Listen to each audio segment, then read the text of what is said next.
오늘 본문을 가지고 좋으신 하나님이란 제목으로 말씀 증거하겠습니다. 22년 만에 헤어진 이 가족이 상봉하는 장면이 오늘 본문에 등장합니다. 당시 7년의 풍년이 끝나고 7년의 흉년이 시작이 되었습니다. 대부분의 나라는 1, 2년 만에 식량이 다 고갈돼서 식량을 얻기 위해 애굽으로 몰려들기 시작한 것입니다. 야곱은 애굽에 먹을 곡식이 있다는 이야기를 듣습니다. 그리고 식량을 구하러 아들들을 애굽에 보냅니다. 그러면서도 누구도 예상하지 못한 감격적인 이 만남, 가족 상봉이 일어난 것이지요. 서로 잊고 있었던 존재를 만나게 되는 이 스토리의 시작이 오늘 우리가 읽은 본문의 말씀입니다. 이 말씀 이면에 어떤 영적 교훈이 있는지 몇 가지 살펴보도록 하겠습니다. 첫 번째는 고난에는 뜻이 있다라는 것입니다. 고난에는 뜻이 있다. 지금 야곱의 가족과 아들들에게는 두 가지 고난이 있습니다. 어떤 고난이 등장하냐면 1절에 보니까 곡식이 없다라는 겁니다. 곡식이 없다. 야곱과 아들들은 요셉처럼 7년의 풍년 뒤에는 7년의 흉년이 온다라는 것을 모르고 있었습니다. 그러다 보니 곡식을 저장할 여유도 없었던 것이지요. 흉년의 첫 해는 기존의 것으로 어떻게 최대한 버텨보려고 했을 것입니다. 하지만 기근의 두 번째 해가 되었을 때는 도저히 버틸 수가 없었던 것입니다. 그래서 하는 수 없이 그들은 애굽으로 내려가고자 했던 것입니다. 그런데 여기에 또 두 번째 고난이 있습니다. 오늘 본문 1절 하반절에 보면 야곱이 아들들에게 책망하듯이 말하는 말투가 나오지요. 어찌하여 서로 바라보고만 있느냐. 어서 빨리 애굽으로 내려가지 않고 뭐 하느냐라는 뜻입니다. 당시 사람들이 공유하고 있던 정보 중 하나가 애굽에는 곡식이 있다라는 것이었습니다. 야곱만이 이것을 알았던 것이 아니라 아들들도 알고 있었을 것입니다. 하지만 왜 이들은 애굽으로 내려가지 않고 있었을까요? 당시는요, 애굽으로 내려가는 길이 도적대로 가득하던 길이었던 것입니다. 가뜩이나 먹을 것이 없었던 고대 근동에 기근이 없다 보니 돈을 뺏고 돈보따리를 빼앗고 곡식을 뺏는 도적대들이 많았던 것입니다.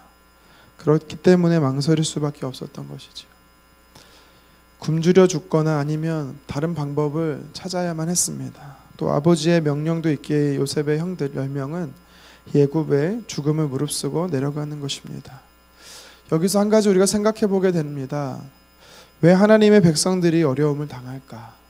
고난을 당할까? 하나님을 전혀 알지 못하던 이방 민족의 애굽 사람들은 풍년으로 인해서 곡식을 나누어 줄 정도로 풍요로움을 겪고 있는데 왜 하나님의 사람들, 택하신 백성들은 생명의 위협을 느껴야 할 만큼 이 절박한 고난 가운데 있어야 할까요? 결론부터 말씀드리면 하나님의 사람들이 자신의 실수나 죄가 아니고 하나님으로부터 오는 고난이었다면 다 뜻이 있기 때문입니다. 그리고 그 기간이 정해져 있습니다. 꼭 기억하시기 바랍니다. 하나님의 택한 백성들인 우리도 사람이기 때문에 고난이 계속되면 낙심하고 절망할 수밖에 없습니다. 하지만 하나님의 택한 백성들인 우리에게는 하나님이 허락하신 고난에는 반드시 끝이 있습니다. 오늘 본문 야곱 가족이 당한 고난 역시도 영원한 것이 아니었습니다. 오히려 이들이 당하는 고난은 하나님께서 이스라엘을 향해 가지고 계셨던 원대하신 구원의 계획과 섭리가 있었음을 우리는 말씀을 통해 깨닫게 됩니다. 하나님께서는 이 고난을 통해서 당신 하나님의 백성들을 애굽으로 옮기시고자 하는, 그래서 큰 민족을 이루고자 하시는 계획이 있으셨습니다.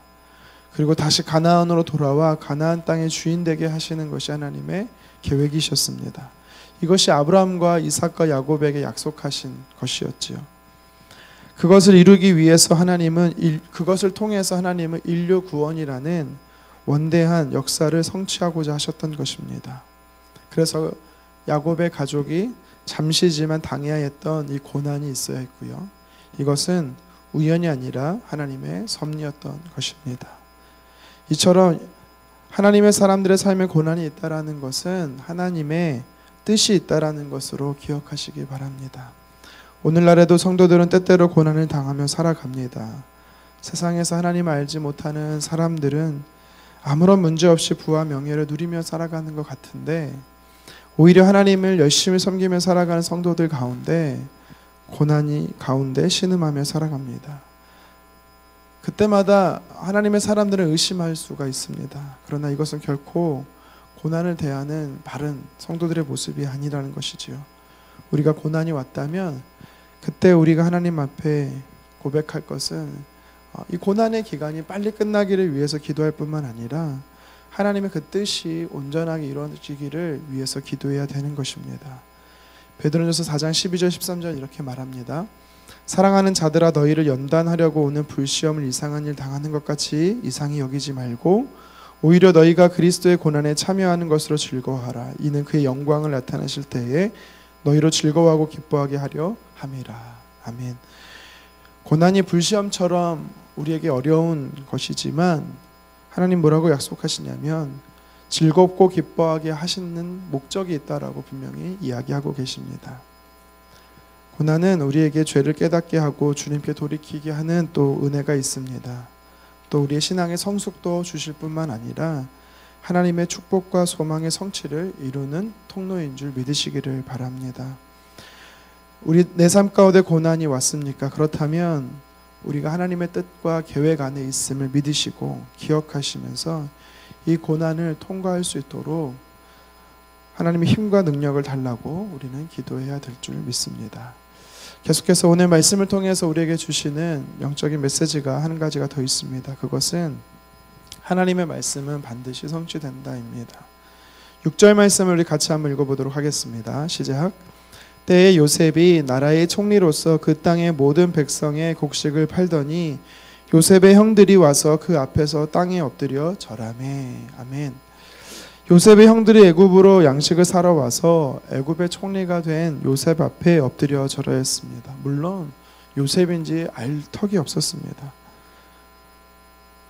그런데 요셉은 어땠을까요? 믿기도 했었지만 하나님께서 이미 우리가 어제 말씀을 살펴보면 하나님께서 용서하게 하셔서 이제는 미운 존재가 아니라 그리워했던 존재로서 요셉에게 형들은 그런 가족의 사랑해가 느껴졌을 것입니다. 형들이 자신 앞에 엎드려 절하는 모습을 보는 순간 요셉이 무엇을 생각해냈을까요? 바로 창세기 37장에 그 꾸었던 그 두 가지의 꿈의 내용이 생각이 났던 것이지요. 내일 본문 9절에 보면 이것이 나와 있습니다. 그 꿈의 내용은 이 형들의 곡식단들이 자기의 곡식단에게 절을 하는 장면, 그리고 해와 달과 11별, 하늘의 별들이 자신에게 절하는 장면. 이 꿈이 하나님께서 그것을 과거에 꾸게 하셨던 것을 다시 기억나게 하셨던 것을 요셉은 깨닫게 됩니다. 무려 22년이 지나서입니다. 이것을 통해 우리가 무엇을 알게 됩니까? 하나님은 자신의 뜻을 계시하고 말씀하시고 그것을 반드시 성취하신다라는 것입니다. 실제로 성경에 보면 하나님 말씀하신 대로 성취되는 것을 우리는 다 알 수가 있지요. 아브라함의 아내 사라가 아이를 가질 수 없는 그런 몸이 되었음에도 불구하고 하나님께서는요 자녀를 낳도록 하십니다. 불가능을 가능하게 하시는 것이지요. 예레미야를 통해서 바벨론을 포로로 끌려간 유대 백성들이 70년 만에 돌아올 것에 대해서 하나님께서는요 기록하게 하시지요. 그대로 하나님께서는요 역사하십니다. 그리고 인류를 구원하시기로 하는 하나님께서의 구원 계획이 바로 예수 그리스도를 통해서 이 땅에 실현이 되는 것을 우리는 성경을 통해 보게 됩니다. 하나님은 신실하신 분이기 때문에 하나님께서 말씀하신 것, 예언하신 것은 한치의 오차 없이 정확히 성취되는 것입니다. 민수기 23장 19절은 말합니다. 하나님은 사람이 아니시니 거짓말을 하지 않으시고 인생이 아니시니 후회가 없으시도다. 어찌 그 말씀하신 바를 행하지 않으시며 하신 말씀을 실행하지 않으시랴. 아멘.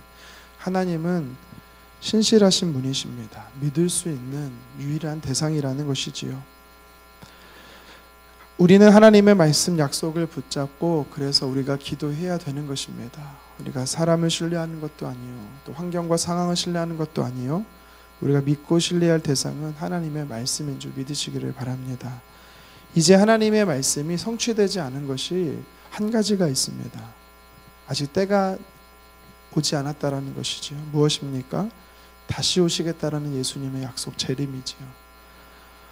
주님이 다시 오시며 인류를 심판하시고 새하늘과 새 땅을 우리에게 주시겠다라고 약속하십니다. 말씀을 정리하겠습니다. 사람의 입장에서 보면 시간이 너무 많이 흐른 것 같아서 잊어버렸어도 하나님은 잊어버리지 않으시는 것이 있습니다. 그것은 하나님 직접 하신 약속, 하나님의 말씀이 성취된다라는 것입니다. 그리고 하나님의 뜻이 성취되는 과정에서 하나님의 사람에게는 잠시 잠깐의 고난이 올 수가 있습니다.